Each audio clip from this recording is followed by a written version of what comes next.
massive, obvious problems. All right, tonight we're going to be pulling the injection pump off this TS115 again. Now, you may ask yourself, why are we pulling the injection pump off this TS115? Because this here injection pump was just recently rebuilt. Well, let me wedge my arm down in here. And granted, this is much easier to do without the loader on this tractor. So many things are. Oh, it's still not perfect though, but if you can see that dripping there on the fuel tank, that is extremely thin, and the level, I know you guys probably can't see, but the level is at the max line. Now, if you remember from our previous video, we were according to the dipstick, we were 3 liters low. We were in the safe range, but at the bottom of it. And the reason I did that is because even though I ran this tractor for a few hours and did not see any signs of diesel in the oil, I just wanted to make sure.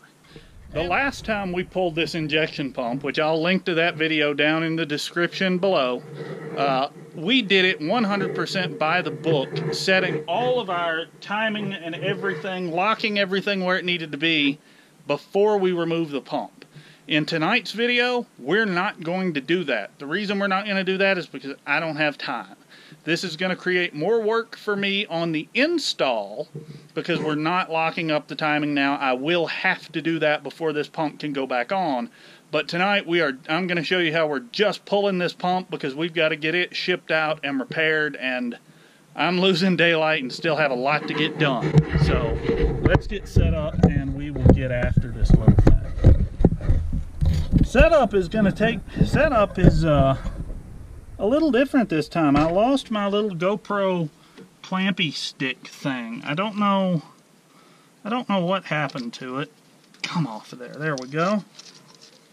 So I'm using my little tripod, and it works, but I like the clampy stick better. Now what I just did there, you have 2 wires that go to this injection pump. You have a wire for your cold start advance, and you have a wire for your fuel shutoff solenoid. I disconnected those 2 wires.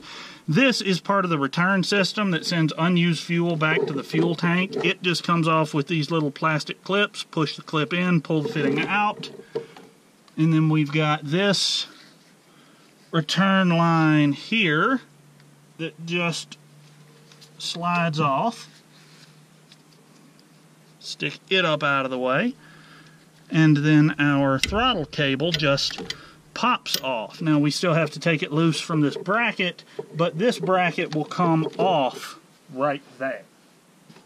Got a little dark on it, so I had to get a light.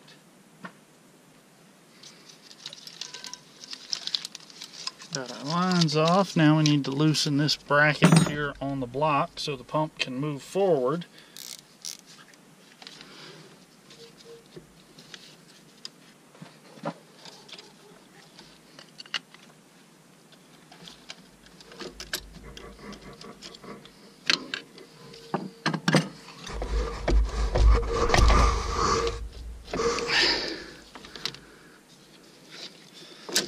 Bend them out of the way.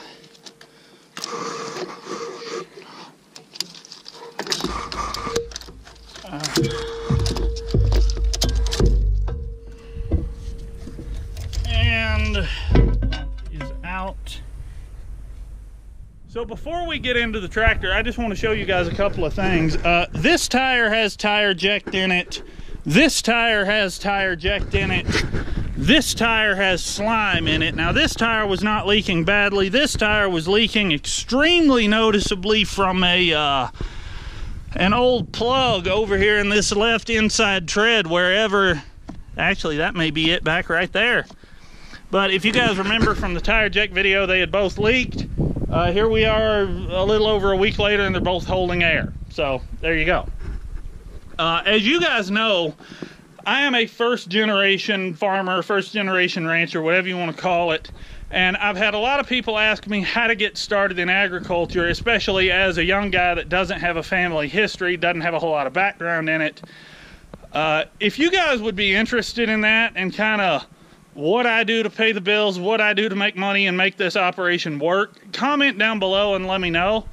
I may try to put a video together on that here real soon if that's something you're interested in. Today is Wednesday, and I just got off the phone with the injection pump shop to give you guys a brief update on where we are. We have replaced our lift pump. We have removed the injection pump for the second time. Now, I had this injection pump rebuilt along with all 6 fuel injectors being rebuilt just maybe a month or 2 ago, not very long ago.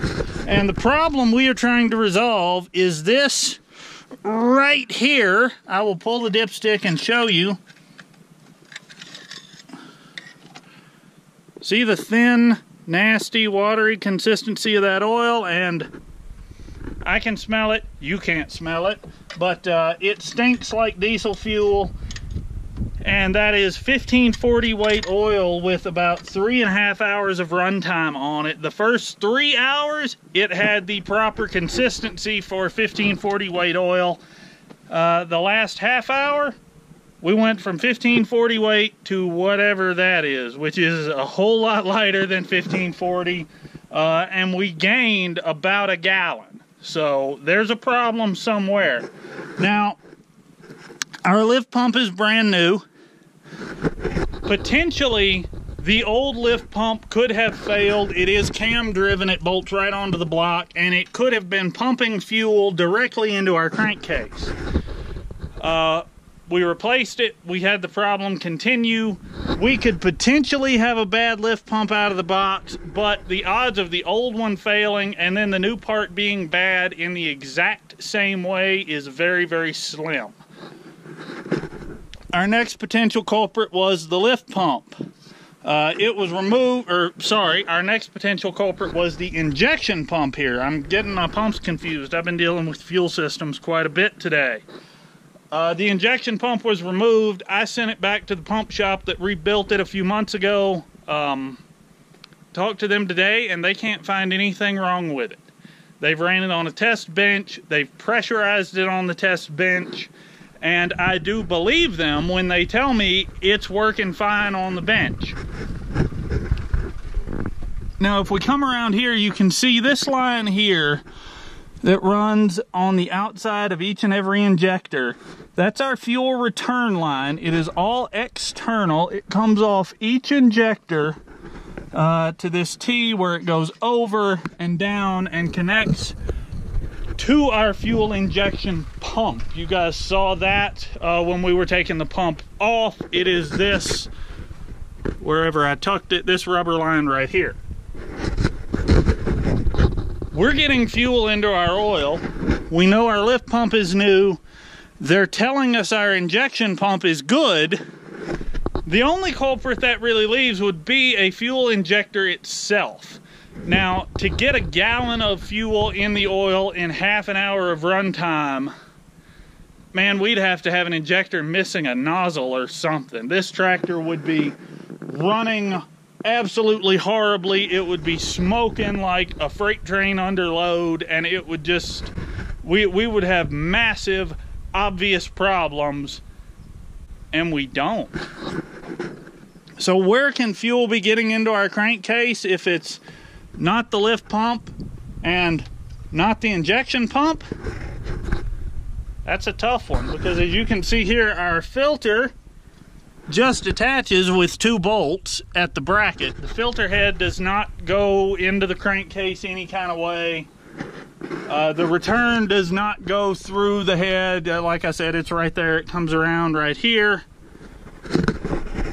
It is either a problem in the pump or one of the injectors. I don't think it's an injector because this tractor runs too well. Everything I can find is pointing at the injection pump, but the pump shop is telling me it's checking out good on the test bench. Now, while he has it, they are going to replace a couple of seals under warranty just because they want this thing to be right as much as I do. So they're putting seals in it. Hopefully he's going to finish it up tomorrow, which will be Thursday. He'll ship it back on Thursday. Hopefully I will get it midday, late day Friday. By then this video is already going to be posted. So right now, yeah, I can't tell you exactly what's wrong with this tractor. I'm hoping the injection pump, they are replacing those seals. I'm hoping that's going to be our fix. Yeah, stay tuned. Subscribe if you haven't. I got 2 sleds. You Instagram followers saw these things a couple nights ago. Obviously, they're not in really good condition. Thanks for watching. Subscribe if you haven't, and more later.